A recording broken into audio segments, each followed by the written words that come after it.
Kamakailan nga sa balita, may isang kababayan natin Pinay OFW caregiver sa bansang Israel ang nasawi dahil sa missile attack ng Iran at naiuwi na nga ang labi sa Pilipinas. Ngunit ngayon nakakalungkot na balita na may panibago na naman tayong kababayang Pilipina ang namatay sa Israel sa parehong insidente na missile attack galing sa Iran, na may asawang Israeli at namatay din kasama ng kababayan natin ang asawa niyang Israeli kasama ang dalawang magulang nito. Isang Pilipina ang nasawi sa missile attack sa Haifa, Israel nitong linggo ayon sa Department of Foreign Affairs. Kasamang nasawi ng Pinay ang kanyang asawang Israeli at kanyang mga biyanan. Ito ay ikalawang insidente ng pagkasawi ng isang Pilipino sa missile attack sa Israel mula nang sumiklab ang gulo sa Middle East. A family of 4 was pulled from the rubble under a building after it was bombed and collapsed on top of them. 2 parents, their son, and his young wife. Isang kilalang pamilya sa port city ng Haifa ang pamilya Gershovitz.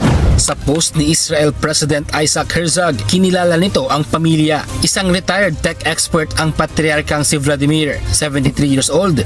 Isang kilalang voice coach naman ang asawa nito, ang 68-year-old na si Lena Ostrovsky. Ang kanilang nag-iisang anak, ang 42-year-old na si Dimitri ay isang software engineer, habang ang asawa nito na isang Filipina, ang 29-year-old na si Lucille Jane ay isang kindergarten teacher. Tinamaan ng Iranian missile ang kanilang bahay sa Haifa noong linggo, April 5, at ayon sa kwento ni Hen, 3 palapag ng kanilang bahay ang bumagsak. Umabot ng 18 oras ang mga rescue worker bago natagpuan ang kanilang mga labi. The father has been discharged from the hospital the same morning and his son drove him home. They tried to take cover in the stairwell as the elderly parents couldn't get out of the building on time.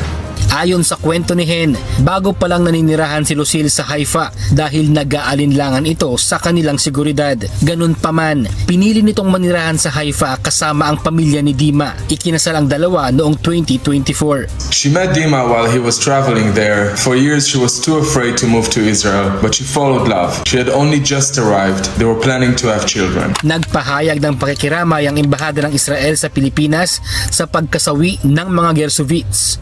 Ayon naman sa Department of Foreign Affairs, nakikipag-ugnayan na ang embahada ng Pilipinas sa Tel Aviv sa mga kaanak ng nasawing Pilipina upang magbigay ng suporta at para sa pagsasaayos sa repatriation ng kanyang mga labi sa kabila ng umiiral na flight restrictions. Nananawagan naman si Hen sa kanyang mga kababayan sa Israel na huwag manahimik kundi magpahayag ng kanilang saloobin at maiparating sa Israeli government na sila man ay biktima rin. It's a reflection of the insidious but pervasive idea that Israelis are our government. I'm asking you to open your heart to the pain of victims of all identities and backgrounds. I'm asking you to call out dehumanization whoever it is targeting, to refuse to heap more indignity onto those who have just been murdered. Nakakalungkot naman ang ganitong balita na baguhan pa lang si kabayan sa lugar at may kutob na siya dahil nga sa kaligtasan nila. Pero ganun nga ang nangyari. Kailan kaya matatapos ang digmaang ito na ang laging talo ay mga sibilyan na kagaya natin? At apektado na rin ang buong mundo, kasama na dyan ang bansa natin na Pilipinas. Hindi man direktang kasali ang bansa natin, pero apektado dahil nga sa sobrang taas ng mga bilihin.